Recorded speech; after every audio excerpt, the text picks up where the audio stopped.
Então, vamos começar? Eu não gosto muito desse tipo de vídeos. Na verdade, eu nunca fiz um react, né, de falar de um outro vídeo. As minhas observações sempre foram em cima, os meus comentários sempre foram baseados nas minhas próprias observações. Mas eu já fiz, já aconteceu, acho que lá no ano de 2020, não, foi um pouco antes, 2019, por aí. É só procurar no meu blog. Um camarada, um jornalista, eu não vou chamar de pseudo-jornalista, porque essa frase aí tá meio mal colocada aí pelo mundo, eu vou chamar de jornalista, porque existem bons jornalistas, maus jornalistas, existem, porque só porque o cara escreve direitinho, só porque o cara conta uma boa história, não quer dizer que ele é um bom jornalista, mas eu não vou fazer juízo de caráter aqui. Só porque o que ele escreveu desagradou, né, a um número de pessoas, inclusive a mim. É, e o jornalista não tem que agradar a ninguém, o jornalista tem que contar a verdade. Então ele contou aquilo que ele entendeu que fosse a verdade dele naquela época, embora tenha sido assim nitidamente comprovado que foi uma matéria encomendada, né? Inclusive até teve uma frase no final que ele termina dizendo uma frase que eu não vou repetir agora, não vou dar crédito para esse cara, que eu já ouvi essa frase da boca, exatamente essa exata frase da boca de uma outra pessoa, tá? Falando sobre Gramado, sentando o ripa em Gramado. Tá bem. Vamos seguir em frente.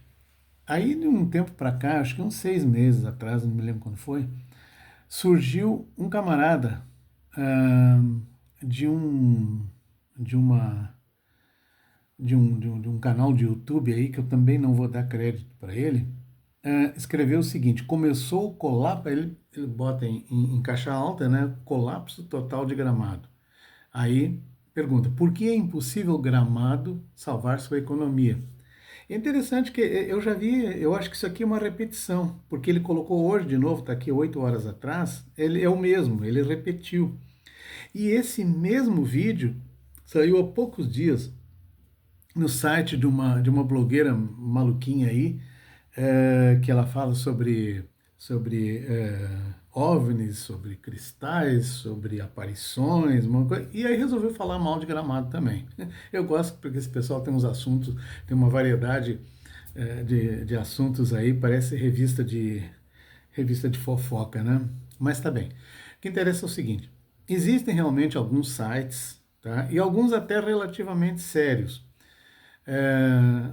sites, canais de YouTube, né? Em que eles falam sobre cidades. Eu acho que até é esse mesmo cara aí. Acho que até é. Ele diz assim: por que Paris vai falir? Por que Roma vai falir? Por que o mundo vai falir? E aí ele focou em Gramado. Então, ele fala, porque começou. Agora ele diz: começou o colapso total de Gramado. Porque é impossível Gramado salvar sua economia. Bem, então vamos começar por aí. Vamos começar por aí. Começou o colapso total de Gramado. Pelo que, da maneira que ele coloca aí, da maneira que ele coloca isso, parece assim que o vulcão Vesúvio foi transportado para cá, aquele que destruiu Pompeia e está ameaçando fazer uma nova aparição. Parece que ele, enfim, houve um terremoto, um vulcão explodiu tudo e não sobrou ninguém, né? Quem sobrou está com uma marmitinha nas costas, uma mochilinha nas costas. É, e não é bem assim que as coisas acontecem. É bem verdade que o Rio Grande do Sul atravessou e atravessa. O Rio Grande do Sul atravessou e atravessa uma crise sem precedentes. Isso é inegável. Mas ainda que o Estado, sei lá, 60, 70% do Estado tenha sido atingido por essa calamidade impagável, ainda assim não se pode dizer que o Rio Grande do Sul acabou, que o Rio Grande do Sul tenha colapsado totalmente. Não. Enquanto existirem pessoas responsáveis, pessoas que têm apego à sua terra, ao seu chão, ao seu lugar, à sua família, à sua equipe de trabalho. Não está perdido, não tem nada perdido, né? E está se recuperando. Eu estou falando do Rio Grande do Sul como um todo.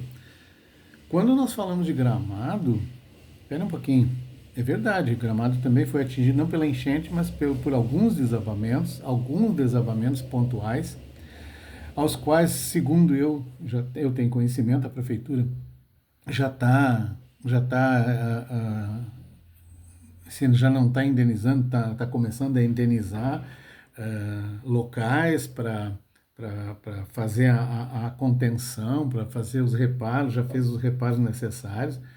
E, e é verdade, o Gramado perdeu uma série de empregos, por quê? Porque o turismo, de maneira geral, caiu.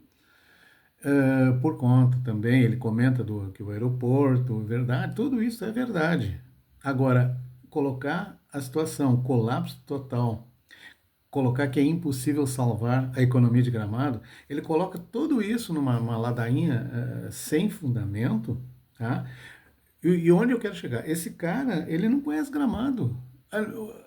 Eu não posso falar de uma cidade que eu não conheço. Eu não poderia falar da economia da Estrela, que foi atingida, da economia de Mussum, que foi bastante afetado, outros lugares, porque eu não conheço aqueles lugares, eu não conheço aquelas pessoas. Mas eu, embora eu esteja morando há muitos anos fora de Gramado, eu conheço muito bem Gramado, eu conheço muito bem a história de Gramado, eu conheço a pujança de Gramado.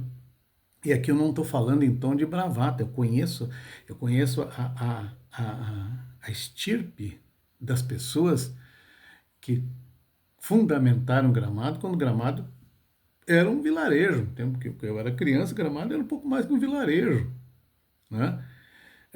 Outro dia eu vi uma declaração breve do prefeito, do ex-prefeito Pedro Bertolucci, dizendo que quando ele assumiu a prefeitura a primeira vez, lá no início dos anos 80, Gramado dependia 72% da sua economia de uma única fábrica de calçados, que era a Ortopé. E quando eu era criança, a economia de Gramado, então tinha uma fábrica de calçados, que era pequena, antes de ser Ortopé chamava Princesinha. Tinha algumas pequenas fábricas de calçados, umas 3 ou 4, tá? Dava empregos. Aí tinha fábrica de artefatos de Vini, né? Do Gini Beer e o Accorsi. E aí tinha ah, umas 2 ou 3 marcenarias que faziam aqueles móveis Luiz XV, tinha extrativismo de madeira, tinha madeireiros, umas 2 serrarias, e umas 3 ou 4 madeireiras. Então, a economia e a agricultura. Então, era uma economia basicamente agrícola, mercantil no aspecto tradicional de uma pequena cidade, né?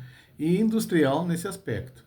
Quando Gramado assumiu a postura do turismo, começou uma economia inteligente. Não quer dizer que a outra não fosse, mas uma economia com base na criatividade, muito mais na criatividade. E o turismo, ele cresceu em cima disso aí. E uma coisa foi chamando a outra, mas algumas pessoas foram chegando, profissionais chegando, investidores foram chegando.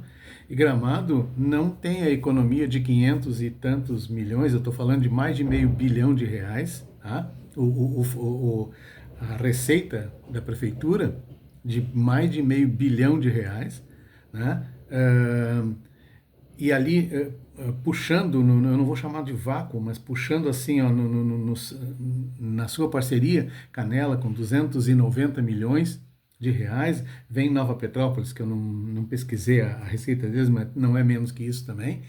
Então, e Gramado foi quem puxou isso aí tudo. Então, vem uma pessoa sem nenhum conhecimento, dá para ver pelo sotaque dele, que nem de Gramado ele é, não conhece Gramado, não conhece nada. Eu vejo aqui, ó, uma matéria comprada, literalmente matéria comprada. Dá para até imaginar quem foi que pagou, porque ele termina lá dizendo que são necessárias ações inteligentes e de gestão de não sei o quê. É, campanha eleitoral. Tá? Ele não está dando nome porque não pode dar nome. Agora, está muito, tá muito. Olha, eu já vi absurdo, mas absurdo desse tamanho tá difícil. Tá difícil de ver mesmo, viu? Se liga, porque tem muito mentiroso aí na internet. E eu não sou um deles.